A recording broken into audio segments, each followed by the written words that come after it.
നിന്നെ ഞാൻ രുക്മിണി കണ്ടുവരാതെ. ഇല്ല, പക്ഷേ ഞാൻ ആ ചെക്കനെ കണ്ടു. അവന്റെ മുഖേ കടന്നൽ കുത്തിയ പോലെ ദാ ഇത്രയുണ്ട്. ഇവളുടെ കാര്യത്തിൽ ഇപ്പൊ സമാധാനായി. ഋതിക മോള് അവളെ പറഞ്ഞ് മനസ്സിലാക്കിയില്ലേ? ആ ചെക്കനെങ്ങാനും വല്ലതും ഒപ്പിക്കുമെന്ന എന്റെ പേടി. അങ്ങനെയൊന്നും ഉണ്ടാവല്ലേ ഭഗവതി?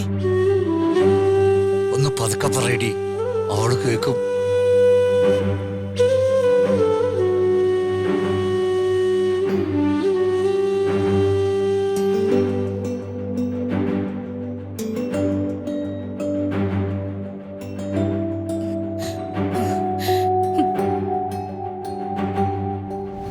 ഏട്ടാ സോറി, ഏട്ടനോട് ഞാൻ ഇന്നലെ അങ്ങനെയൊന്നും പറയാൻ പാടില്ലായിരുന്നു.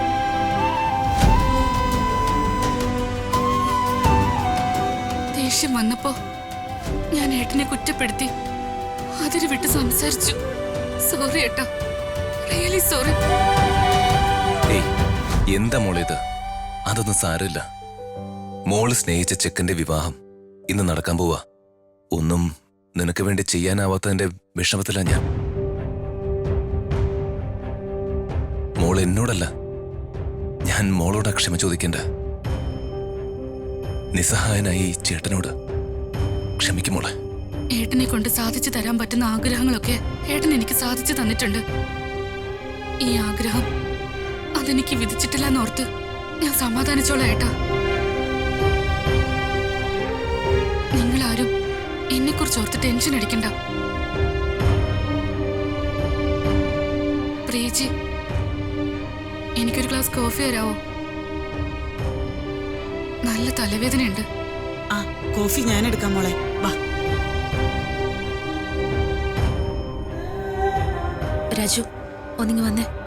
എന്താ ഋതിക മാഡം? ഒന്നിങ്ങി വാ, രാജുനോട് എനിക്കൊന്ന് സംസാരിക്കണം.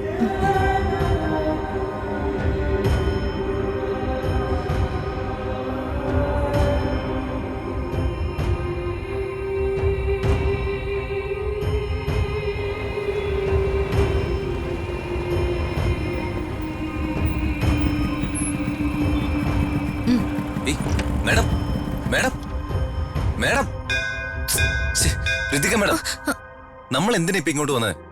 അതൊക്കെ ഞാൻ പറയാം. രാജു എന്റെ കൂടെ വാ. ഋതിക മാഡത്തിന് എല്ലാം അറിയാലോ. വെറുതെ ഒരു പ്രശ്നം ഉണ്ടാക്കല്ലേ. പ്രശ്നമൊന്നും ഉണ്ടാവില്ല. രാജു ധൈര്യമായിട്ട് വാ. ഇങ്ങോട്ട് വരേണ്ട കാര്യമില്ലായിരുന്നു ഋതിക മാഡം.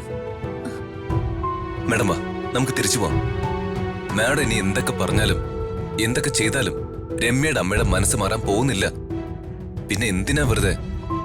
അങ്ങനെയൊന്നും ഒരു കാര്യത്തിന് മുൻവിധി എടുക്കില്ലേ രാജു. ഞാനൊന്ന് ശ്രമിച്ചു നോക്കട്ടെ. രാജു വാ. വരാൻ.